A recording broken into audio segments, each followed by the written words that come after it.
안녕하세요. 온라인 송출 되나요? 네. 온라인으로 들으시는 성도님들도 안녕하세요. 네.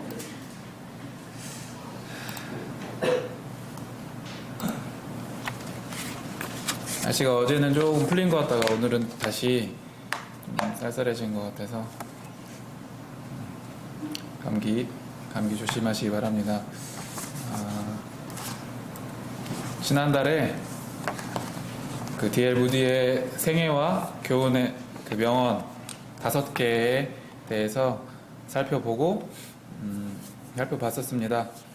그래서 이번에는 원래 그 D.L. 무디 명언집 책이 명언이 엄청 많았거든요. 그래서 오늘 5개만 더 하고 마무리 지으려고 합니다. 그래서 저번 달에 이어서 시리즈로 또 해보려고 합니다. 저번 달에 크리스마스 전주에 해가지고 그때 했었는데 5개 한번 다시 보고 넘어가면, 첫 번째, 하나님은 죄는 미워하시지만 죄인은 사랑하신다, 이 내용 했었고요. 두 번째는 개인적으로 많이 기도하는 사람은 공적으로는 짧게 기도할 것이다, 이 내용 했었고요. 네, 세 번째는 좀 길지만 이 찬양에 대한 찬송, 새로운 찬송의 중요성과 또한 찬양의 중요성, 그래서 D.L. 무디의 파트너였던 그 아이라 생키를 소개하면서 찬양이 주는 중요성에 대해서 설명을 드렸습니다. 다음에 축복을 헤아려보는 것이 얼마나 소중한지에 대한 이야기를 했었고요. 마지막에 율법과 은혜는 서로 좀 상반되는 것이지만 둘 다 필요한 것임을 마지막 명언으로 설명을 드렸습니다. 자, 오늘도 5개를 한번 골라봤는데요. 첫 번째입니다. 세상의 어떠한 소유도 인간을 만족시켜주지는 못한다. 온 세상을 소유해보라. 그래도 공허함은 여전히 남게 될 것이다. 명언만 봐도 어떤 내용인지 짐작이 가실 겁니다. 무디는 이 명언을 통해서 인간의 본질적인 갈망은, 내적 갈망은 그 물질적 풍요로 또는 세상적인 성공으로 결코 채워질 수 없음을 강조해주고 있습니다. 이런 세상적인 풍요와 명예, 권력은 잠시의 만족은 줄 수 있지만 인간의 영혼, 깊은 곳에서 느끼는 공허함을 치유해 줄 수는 없습니다. 진정한 참된 만족과 행복은 하나님과의 관계에서만 얻을 수 있습니다. 인간의 영혼은 하나님을 위해서 창조되었기 때문에 그분과 관계를 벗어나서는 진정한 만족을 누릴 수 없을 것입니다. 실제로 많은 부유한 사람들과 성공한 사람들, 그리고 가끔 뉴스에 보면 연예인들, 돈 걱정 안 하는 연예인들이 갑자기 자살하는 뉴스를 종종 보잖아요. 돈 걱정 없이 평생 편하게 살 수 있는데 왜 목숨을 버릴까요? 그들은 채우지 못하는 갈증과 공허함 때문일 것입니다. 인간의 그 영혼의 갈증과 진정한 행복은 하나님만이 채워주실 수 있습니다. 인간은 하나님과 같은 영적인 존재이기에 하나님의 사랑과 은혜가 아니면 그 마음의 갈증은 채워지지 않는 것입니다. 그래서 무디는 자신의 사역을 통해서 많은 사람들이 부유함과 성공에도 불구하고 영적인 공허함을 느끼는 것을 많이 보았고, 이로 인해서 진정한 만족은 그리스도 안에서만 가능하다는 그 진리를 전했습니다. 많은 사람들은 아직도 돈만 많으면 행복하게 살 수 있을 것이라고 생각하고, 요새 복권방 잘 되잖아요. 로또방 많이 생겼죠. 복권을 사면서 일확천금의 꿈을 꾸고 있습니다. 이 복권 얘기가 나온 김에 로또, 요새는 복권, 예전에는 주택 복권이 많았었는데 이제 로또가 대부분 연금 복권도 있지만 로또를 사람들이 많이 사죠. 자, 로또는 실제로 수학적으로 당첨될 확률이 매우 적어요. 그래서 저는 안 삽니다. 근데 뭐 1등에 당첨될 확률을 수학적으로 계산하면 정확히 한 814만 분의 1이에요. 그만큼 낮은 확률이고, 이 확률은 좀 감이 안 오시면 어떤 확률과 비슷하냐면 밖에 나가서 아무나 붙잡고 핸드폰 번호를 맞출 확률이랑 똑같아요. 그 사람의 그만큼 어렵겠죠. 핸드폰 번호 또는 3대가 연속해서 벼락 맞을 확률. 할아버지가 벼락 맞아서 장례식 다녀왔는데 아버지가 또 맞아서 돌아가시고, 또 장례식 치르고 왔는데 자신이 또 벼락 맞아서 죽을 확률이 대략 또 1등에 당첨될 확률이라고 비슷하다고 합니다. 이렇게 낮은 확률인 1등, 로또 1등은 과연 내가 될까요? 되기가 힘들겠죠. 그리스도인이 그러면 복권을 사는 것에 대해서 좀 생각을 해봤는데요. 용대리님 사보신 적 있나요, 로또? 네, 저도 사봤습니다.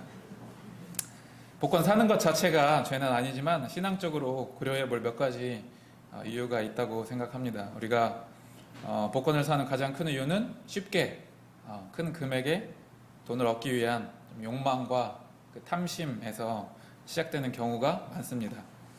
하지만 성경 골로새서 3장 5절을 보시면 탐심을 우상 숭배로 간주해서 경계하라고 나와 있습니다. 또한 복권 사는 사람들은 비록 자신이 꽝이 될지라도 일주일간 그 자신이 당첨될 수도 있다는 그 행복감을 돈으로 이제 산다고 하죠. 그래서 그 행복을 돈으로 사기 때문에 저는 돈이 아깝지 않다 이렇게 말을 합니다. 저도 이제 로또 복권을 사본 적이 있는데 보통 이제 전날 안 사고 일주일 전에 사면 일주일 동안 그 조그마한 종이를 잘 이제 보관하면서 얘가 1등 되면 뭐에다 돈을 쓸지 이렇게 상상하면서 기분이 좋아진 적이 있습니다. 하지만 복권에 의지하는 것은 결국 하나님의 공급을 신뢰하지 못하는 태도를 드러낼 수 있습니다. 하나님께서는 언제나 우리의 필요를 채우시고 우리의 삶도 책임져 주시는 분입니다. 또한 복권은 본질적으로 당첨되는 사람보다 그렇지 않은 사람이 훨씬 많은 그런 구조입니다. 그래서 다른 사람의 손실을 딛고 당첨금을 얻는 구조이겠죠. 이것은 성경 말씀 내 이웃을 내 몸과 같이 사랑하라는 하나님의 명령에 위배된다고도 할 수 있습니다.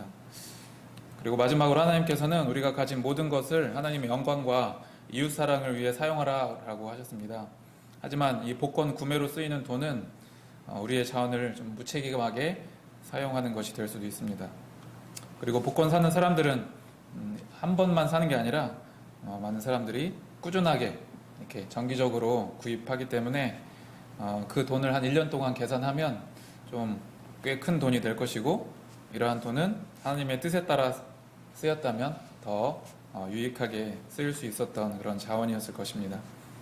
그냥 어쩌다 한번 재미로 복권을 사볼 수도 있고, 아니면 그 확률이 엄청 낮다는 것을 그 수학적으로 알려주기 위해서 그렇게 체험시켜 줄 정도로는 한번 사볼 수는 있지만, 우리가 복권을 사는 그 동기와 그 영향이 문제가 될 수 있다는 것입니다. 그래서 복권 구매를 좀 신중히 생각해야겠습니다.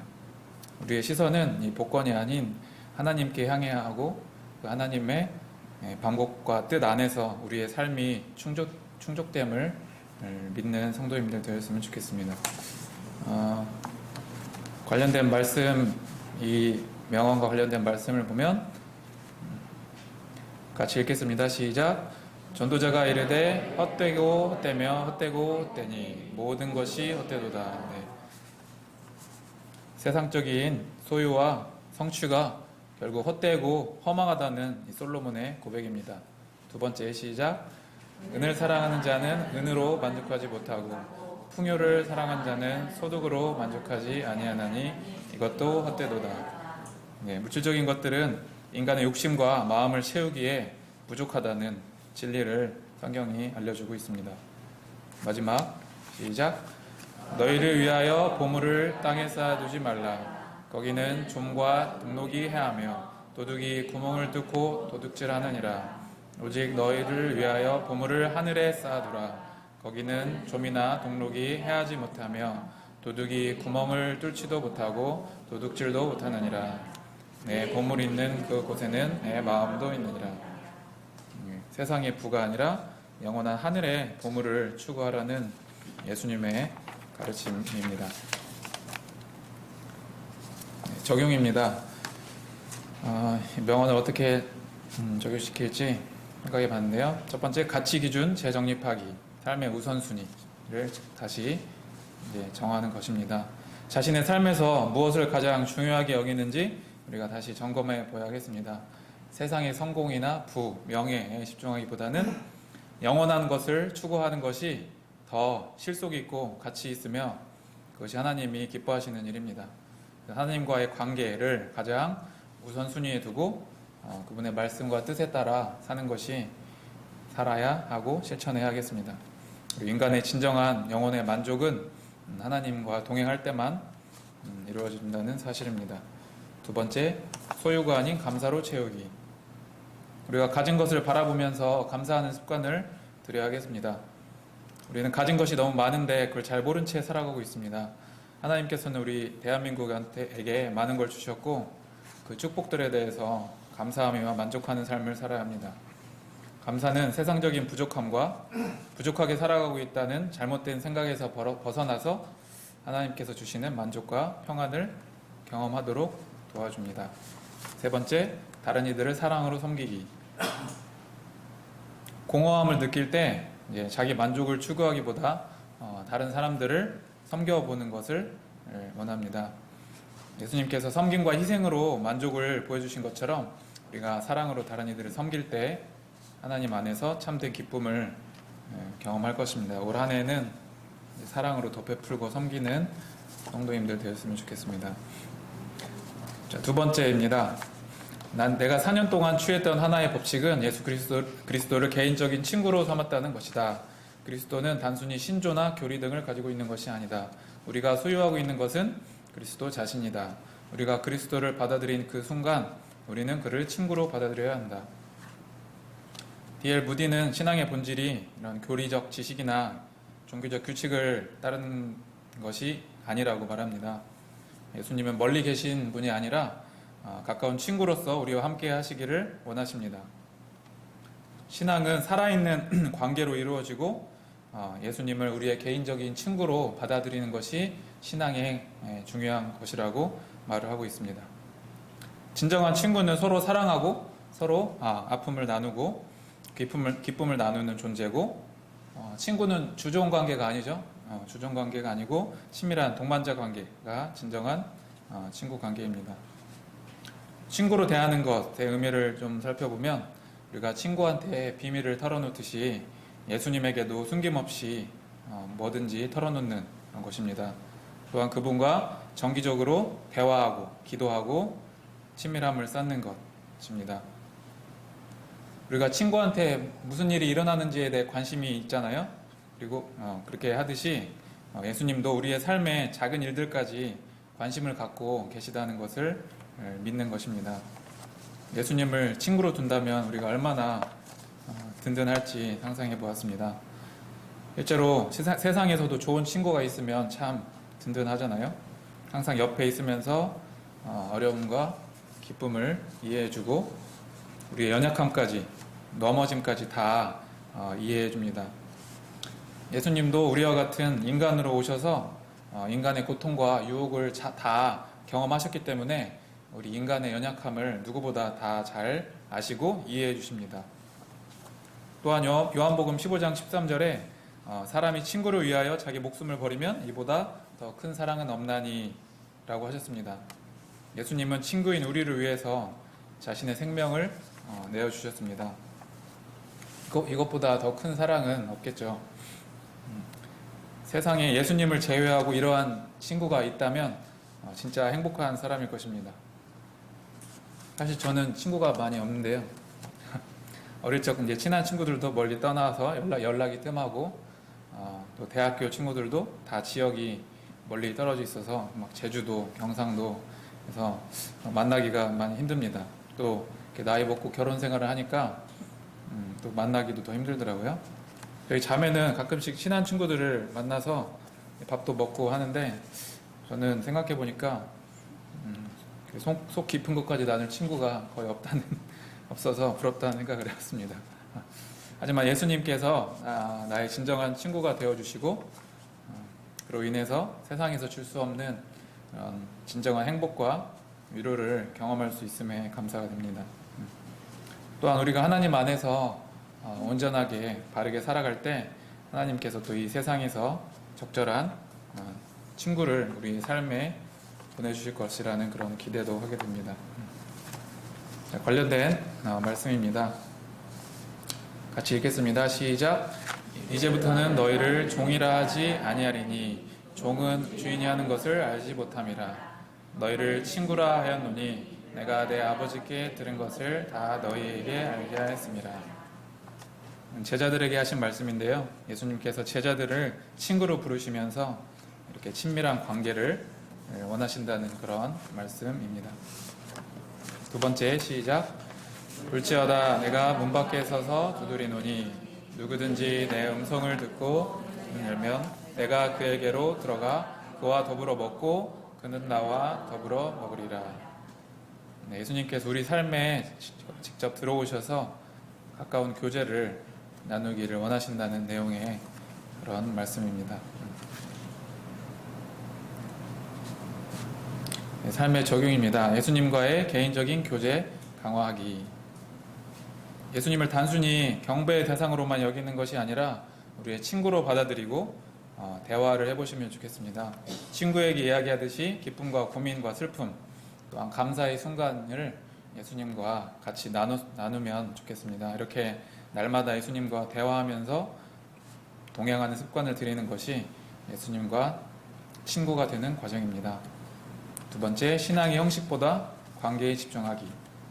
우리가 신앙생활이 교회 출석이나 의무적인 활동에만 머물러 있다면 예수님과의 인격적인 관계를 점검해 보아야 하겠습니다. 그분은 우리의 삶 속에서 가장 가까운 친구로 함께 하시길 원합니다. 우리의 하루의 시작과 중간 그리고 끝을 예수님과 함께 보내는 삶이 크리스천으로서 가장 이상적인 삶이 아닐까 생각해 봤습니다. 2025년은 그러한 삶을 살도록 노력하는 우리 성도인들 됐으면 좋겠습니다.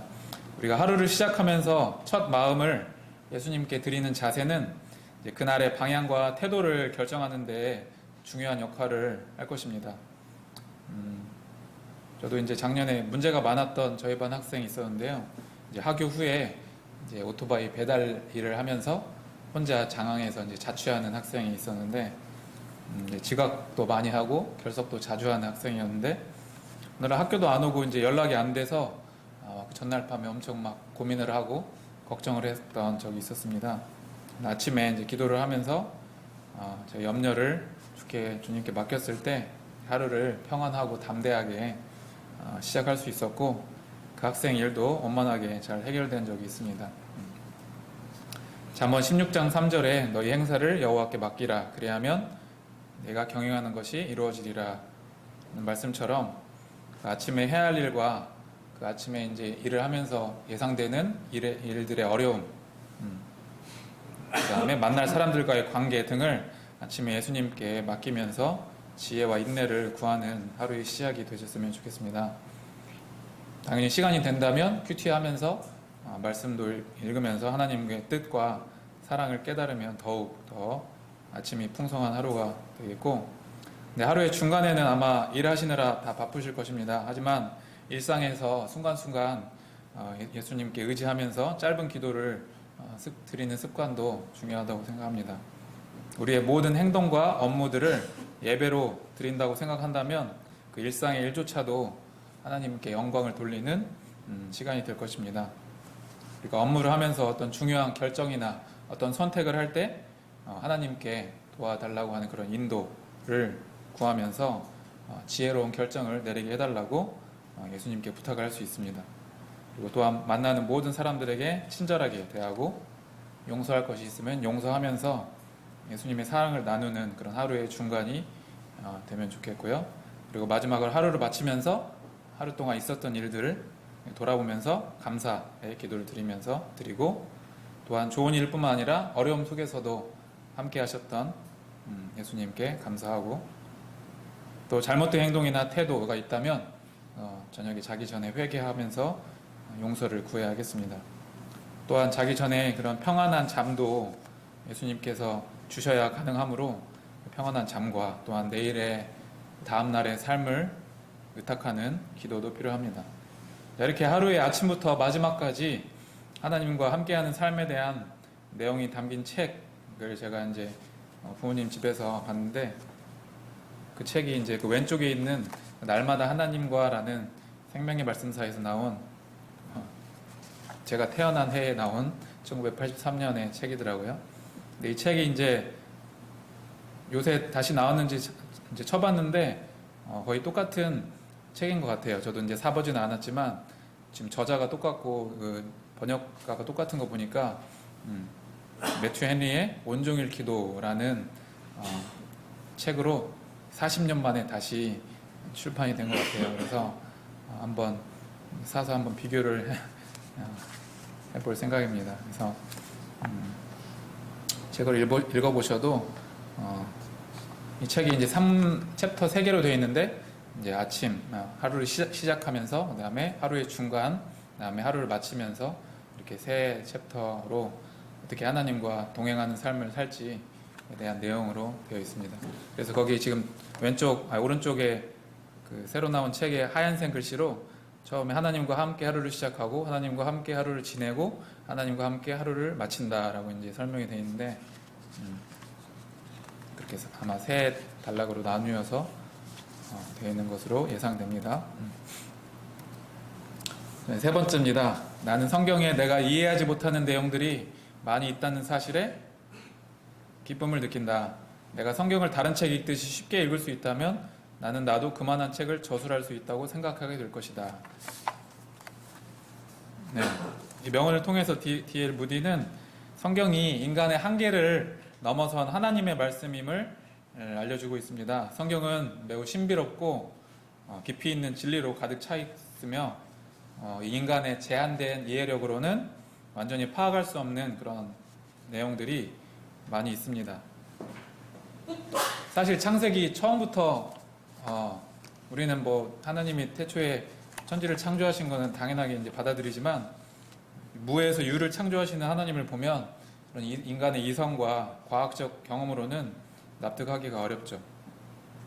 그리고 저도 이해하기 어려웠던 부분이 이었는데, 그 하나님의 예정하심, 하나님의 그 모든 걸 주관하심하고 동시에 인간에게 선택의 자유의지를 주신 것, 사실 그 두 가지가 어떻게 조화를 이루는지 저는 지금도 이해가 안 되고 참 신비롭습니다. 또한 삼위일체도 마찬가지입니다. 어떻게 하나님께서 성부, 성자, 성령 이 세 위격으로 존재하시면서 각각 독립적이면서도 동시에 하나님이신지 인간의 머리로는 완전하게 이렇게 설명할 수가 없습니다. 이 내용도 마찬가지죠. 어떻게 무한하신 하나님께서 인간의 몸을 입고 이 땅에 오실 수 있는지, 어떻게 그런 완전한 신성과 인성이 동시에 존재할 수 있는지 참 신비한 게 많습니다. 또한 예수님이 이제 다시 오시면 우리 몸이 변화되어서 휴거하는 것, 그것도 이제 사실 그렇게 된다고 하지만 잘 이해가 안 되죠. 우리가 영원히 천국에 산다는 것도 우리의 경험을 초월하는 부분입니다. 사랑의 하나님께서 왜 지옥을 허락하시는지 그것도 이제 좀 알 것 같지만 이것도 좀 어려운 내용 중에 하나고, 저번 주에 우리 돈영 형제님께서 요나서를 마무리하셨는데요. 요나서에서도 사람의 관점에서 보면 그 니느웨, 잔인하고 악명 높았던 그 니느웨 사람들이 왕에서부터 모든 백성까지 즉각적으로 금식하고 회개하잖아요. 그러한 사건도 사실 그 잔인한 사람들이 어떻게 그렇게 회개를 했을까 좀 이해가 힘들었습니다. 하나님께서 하셨기 때문에 가능했겠지만요. 그리고 이스라엘의 적대 국가를 다 파멸해 버리시는 하나님께서 왜 니느웨는 또 살려주셨을까 또 의문이었습니다. 이렇게 온전히 우리가 이해할 수 없는 내용들이 많이 있습니다. 성경에서 그 이스라엘 왕들 있잖아요. 아버지는 악한 왕인데 뭐 아들은 착한 왕. 이게 성경은 또 부전자전도 안 통하는 내용도 알 수 있고요. 이러한 신비들은 하나님이 이제 우리 인간과 다르고 위대하시면 위대하시고 인간을 초월한다는 그런 의미인 것입니다. 그래서 무디는 성경을 읽으면서 이런 모든 것을 이해하려고 애쓰기보다는 이해하지 못하는 부분에서조차 하나님에 대한 그 경외심과 신뢰를 가지라고 이제 권면하고 있습니다. 그리고 이해할 수 없는 구절들은 우리를 더 깊은 묵상과 기도로 이끌어줍니다.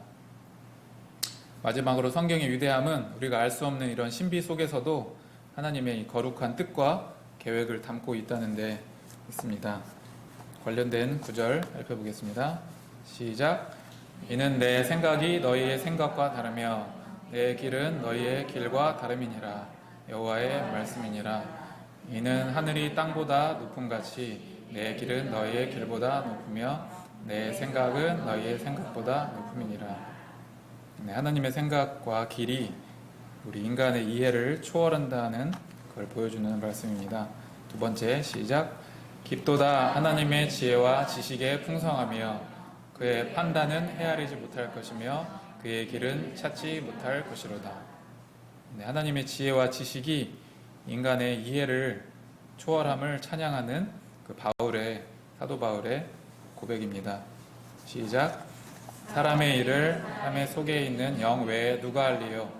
이와 같이 하나님의 일도 하나님의 영 외에는 아무도 알지 못하느니라.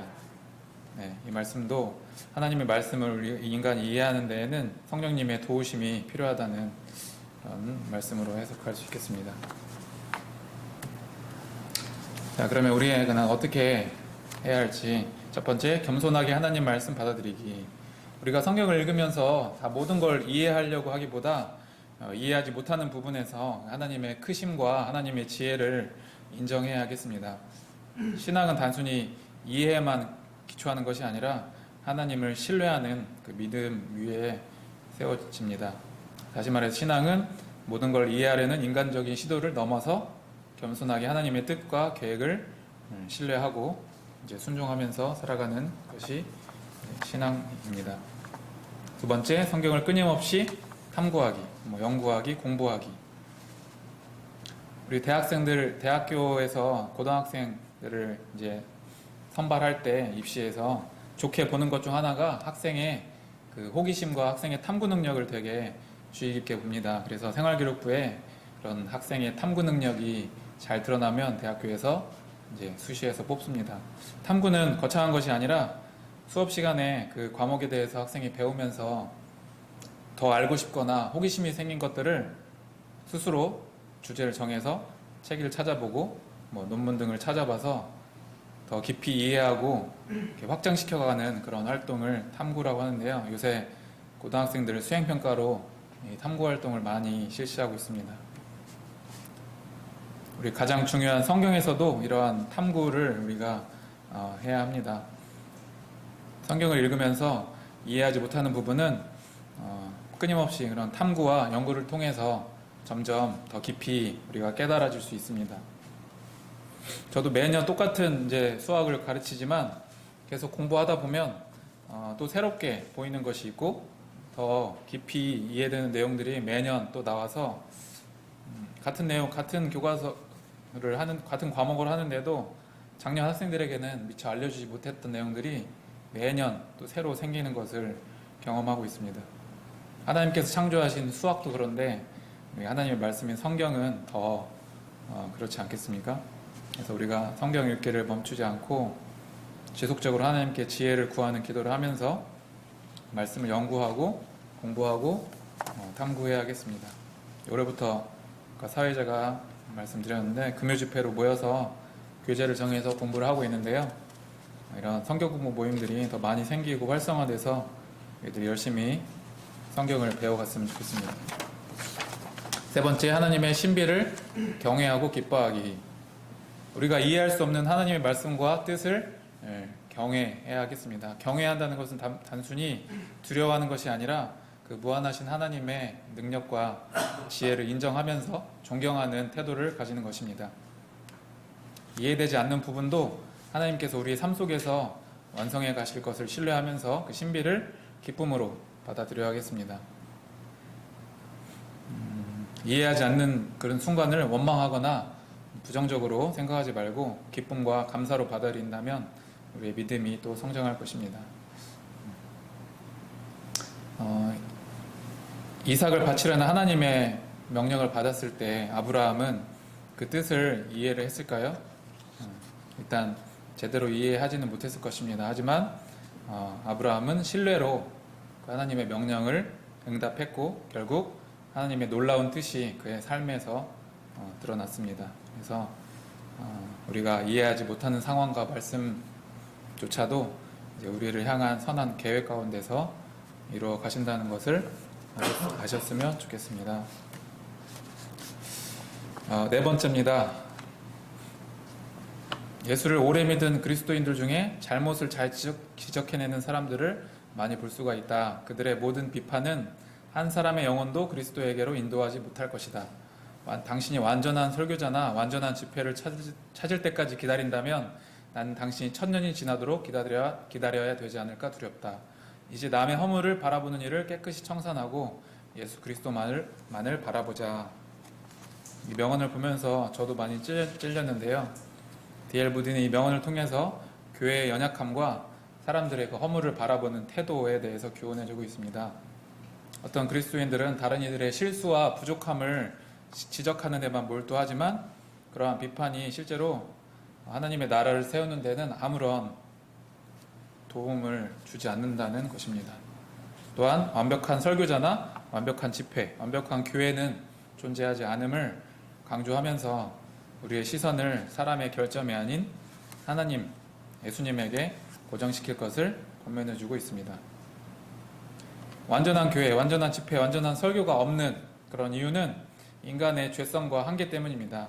그리고 완전함과 완벽함은 하나님께만 존재하는 그런 특성, 속성입니다. 그리고 교회 안에는 연약한 존재들이, 사람들이 많이 성도들이 있고 각자의 신앙 성숙도와 믿음 상태가 다 다르기 때문에 완전한 조화를 이루는 것이 참 어렵습니다. 이런 불완전함 속에서도 여전히 역사하시는 하나님의 완전함과 은혜를 신뢰하면서 예수님께 시선을 고정해야 하겠습니다. 그래서 진정한 신앙은 남의 허물을 바라보는데 시간을 허비하지 않고 예수님의 사랑과 은혜에 집중하는 데 있습니다. 저도 남의 약점이나 허물을 잘 보고 겉으로 표현하지 않지만 좀 속으로 그것을 자주 생각할 때가 종종 있습니다. 왜 저분은 맞춤법을 저렇게 틀릴까? 왜 저분은 찬양을 부를 때 이렇게 음정을 다르게 부르지? 왜 쉬운 것을 저렇게 잘 못하시지? 이렇게 하면 좀 편하고 효율적으로 할 텐데 왜 저 방법으로 하실까? 등등 나서지도 않으면서 비판만 많이 했던 저를 돌이켜보았습니다. 그래서 이 시간을 통해서 그랬던 저를 반성하고 이제 고쳐나갈 것입니다. 남의 허물을 생각하는 것이 예배와 찬양에 참 집중하지 못하게 하고 다른 생각으로 이어지는 그 사탄의 전략임을 알게 되었습니다. 이 명언을 보면서 왜 성도임에도 불구하고 사람들이 남의 허물을 보면서 이렇게 지적할까라는 물음을 가져봤는데요. 첫째로 남의 그 허물을 지적함으로써 자신이 좀 더 의롭고 올바르다고 느끼기 때문에 그렇게 하는 것 같습니다. 하지만 예수님이 이러한 자기의 의로움을 과시하는 태도를 비판하셨습니다. 두 번째로 사람은 타인의 약점과 허물을 발견하면서 자신이 좀 더 나은 상태라고 느끼려는 경향이 있다는 것을 알았습니다. 이것은 자신에 대한 불안이나 내면의 결핍에서 비롯된 것일 수 있습니다. 이러한 사람들은 타인의 허물을 보기 전에 자신의 문제부터 먼저 해결해야 합니다. 세 번째로 그러한 허물을 직접 말하는 것이 의도는 좋은 의도로서 다른 사람의 그 잘못을 바로잡아서 진짜 도와주려는 의도로 이렇게 말을 할 수가 있습니다. 하지만 그 과정에서 상대방의 감정이나 상황을 고려하지 않는 채로 이렇게 말을 하면 듣는 사람은 참 기분이 나쁘고 비판으로 받아들일 수 있다는 것입니다. 그래서 이렇게 지적하기 전에 공감을 바탕으로 접근하고 상대방을 세워주는 그런 방식으로 듣기 좋게 말을 하는 훈련도 필요합니다. 마지막으로 오랜 신앙생활 가운데 나는 좀 잘 알고 제대로 알고 있다라는 이런 교만이 생겨서 그런 지적을 좀 잘 할 수가 있습니다. 이러한 교만의 생각은 다른 사람을 판단하고 정죄하려는 마음으로 이어질 수 있습니다. 야고보서 4장 6절에서 교만한 자를 물리치시고 하나님 예수님께서 겸손한 자에게 은혜를 베푸신다고 하셨습니다. 우리가 겸손한 자세로 자신을 낮추고 다른 사람을 판단하는 대신에 그들의 약점과 허물을 위해서 중보기도하는 것에 힘써야 하겠습니다. 첫 번째입니다. 시작. 어찌하여 형제의 눈 속에 있는 티는 보고 내 눈에 있는 들보는 깨닫지 못하느냐. 네, 다른 사람의 허물을 보기 전에 일단 자신을 돌아보라는 그런 예수님의 교훈입니다. 두 번째, 시작. 믿음의 주요 또 온전하게 하시는 이인 예수를 바라보자. 그는 그 앞에 있는 기쁨을 위하여 십자가를 참으사 부끄러움을 개의치 아니하시더니 하나님 보좌 우편에 앉으셨느니라. 우리의 초점이 항상 예수님께 있어야 함을 강조하고 있습니다. 세 번째입니다. 시작. 그런즉 우리가 다시는 서로 비판하지 말고 도리어 부딪힐 것이나 거칠 것을 형제 앞에 두지 아니하도록 주의하라. 네. 서로 비판하는 거 하지 말고 멈추고 사랑으로 서로를 세워주는 데 집중하라는 그런 교훈입니다. 네, 적용입니다. 첫 번째는 비판보다는 사랑을 실천하기.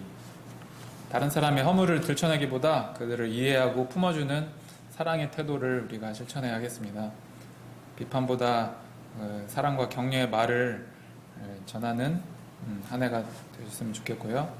우리의 말과 행동이 누군가를 그리스도께로 인도하는 그 복음의 통로가 되어야 하지, 누군가를 비난하고 이렇게 허물을 들춰내는 것에 치우쳐서는 안 될 것입니다.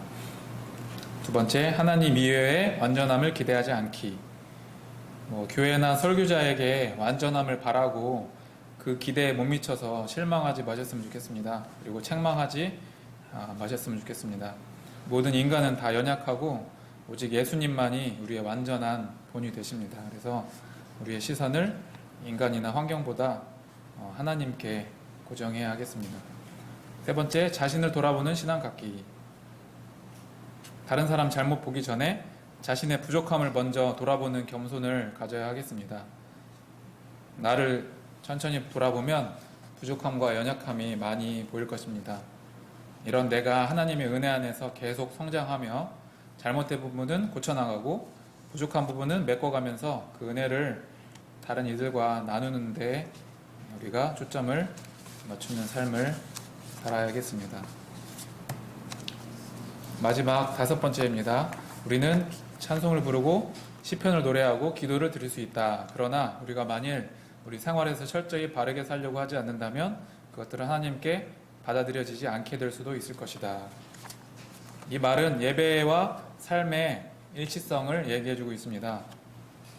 우리가 부르는 찬송과 하는 기도는 우리의 신앙 고백이자 하나님께 드리는 예배 행위이지만 그것이 우리 삶 속에서 실천으로 이어지지 않는다면 진정한 예배로 인정받기 어렵습니다. 그래서 D.L. 무디는 신앙이 단지 교회 안에서 활동으로 제한되지 않고 우리 매일의 삶 속에서 하나님과의 관계를 나타내는 행동으로 드러나야 한다고 말을 하고 있습니다. 그래서 이 명언은 삶의 열매 없는 신앙, 말뿐인 신앙을 조심해야 한다고 알려줍니다. 우리의 예배는 단순히 의식이 아니라 거룩한 삶 전반에서 하나님의 뜻에 순종하면서 진리를 살아가는 태도로 연결되어야 합니다. 저도 교회 예배 시간에는 하나님을 찬양하지만 정작 제 삶에서는 그런 말씀대로 살지 못할 때가 너무 많음을 고백합니다. 예배당 문을 나서면서 일상의 분주함과 세상의 가치관 속에 휩쓸려서 살아가고 있는 저를 종종 보게 됩니다. 사랑하라는 주님의 그 명령에 아멘이라고 대답하면서 했으면서 나의 감정과 나의 이기심으로 행동하는 것들을 많이 보게 됩니다.